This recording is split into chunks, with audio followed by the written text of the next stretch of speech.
was it in about April of this year, there was a report into, abortion. There was another one into euthanasia. And when it was made clear that, Calvary and another Catholic, I think, hospice that provided palliative care, that they weren't going to provide, these services, that clearly seems to have been the trigger, So clearly that is based on a decision that was taken that was driven fundamentally by their religious faith. What I don't understand is why the government seems to think it's absolutely essential that you can get an abortion at absolutely every hospital in Canberra. I mean, Canberra isn't that big, and as I have never heard anyone suggest that there was somehow a shortage of places to have an abortion. But supposing there were, why wouldn't the government just build an abortion clinic or put additional facilities into the existing hospitals? That's where it really looks like they're punishing Calvary to dare to honour its faith and its beliefs. I mean, have I got that wrong?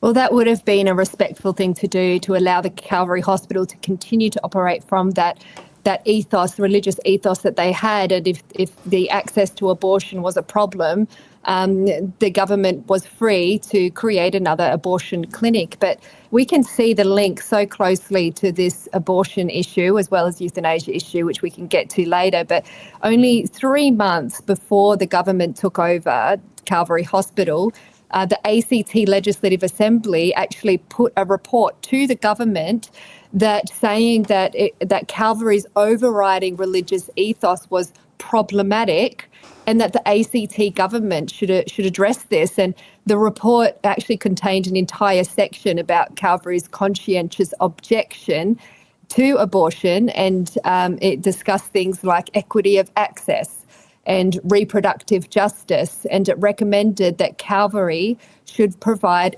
full reproductive health services, which we know is including abortion. And the report determined that the ACT government should in fact advocate for this.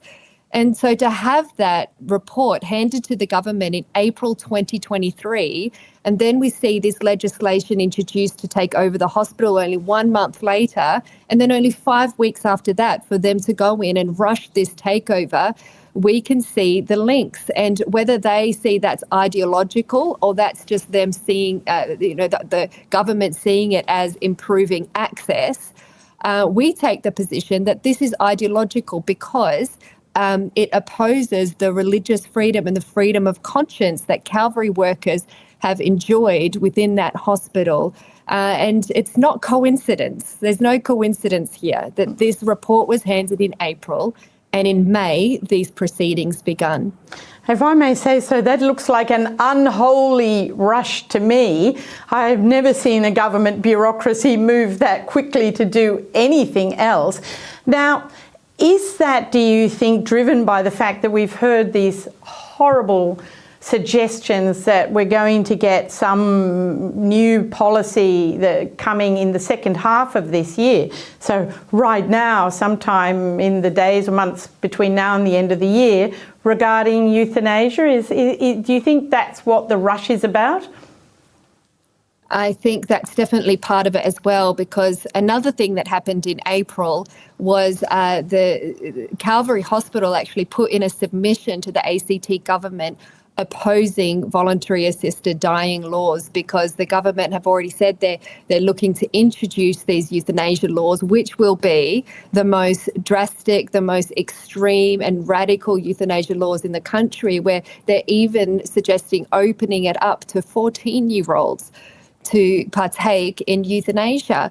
And the takeover of Calvary Hospital is also coinciding with the government taking over Clare Holland House, which is the only palliative care hospice in Canberra. So for them to be able to roll out their euthanasia laws, they're going to have access to this palliative care centre. So they're not only taking over Calvary, but they're also looking at Clare Holland House, which makes it very easy to make the connections between this being ideologically driven on the basis that that the ACT government want to expand their services not only to abortion but also to euthanasia.